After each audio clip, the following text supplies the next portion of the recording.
Le génocide israélien contre le peuple palestinien, il est sponsorisé par l'Union européenne. Il est sponsorisé directement avec de l'argent du contribuable européen. Ça veut dire qu'il y a de l'argent à nous qui en fait va vers le complexe militaro-industriel israélien. Récemment encore, je lisais que des fonds pour l'achat de munitions ou pour l'achat conjoint, disons, de matériel militaire, que la Roumanie voulait les utiliser pour acheter un système militaire israélien pour presque 2 milliards d'euros. Donc ça veut dire qu'il y a des budgets, des fonds européens qui financent directement, qui servent directement à renforcer en fait des entreprises militaires israéliennes. Et c'est pas le seul fonds, parce que on l'a avec les fonds de recherche et de développement. Donc il y a un rapport choc des Nations Unies par la rapporteure spéciale Francesca Albanese qui montre que ce fonds a fait 2 milliards environ d'euros ont été vers des entités israéliennes. Nous avons vu que parmi les bénéficiaires, il y a des entreprises publiques militaires israéliennes, donc directement propriété en fait du gouvernement israélien, comme Israel Aerospace Industries, comme Rafael Advanced Defense Systems, et il y a même les ministères de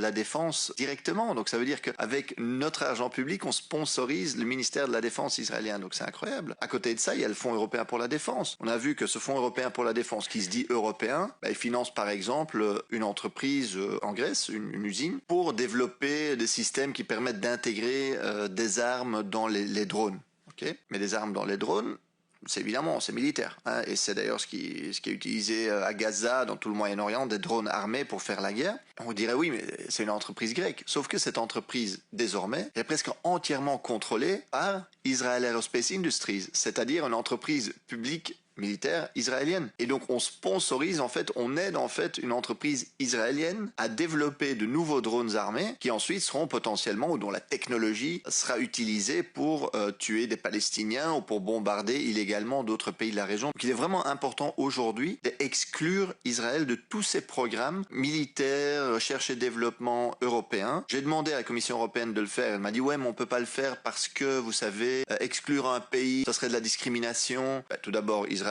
n'a aucun droit, c'est pas un pays de l'Union européenne. Certes, il y a un accord d'association qui a été conclu à l'époque, mais qui doit être arrêté d'une part. Et deuxièmement, la Russie, elle avait accès à certains de ces fonds de recherche et développement au moment où elle a envahi l'Ukraine. L'Union européenne a tout de suite dit, écoutez, les entités russes, on les exclut, on ne fait plus les paiements, etc. Donc pourquoi est-ce que ce qui était possible pour la Russie en 2022 ne serait pas possible aujourd'hui pour Israël ?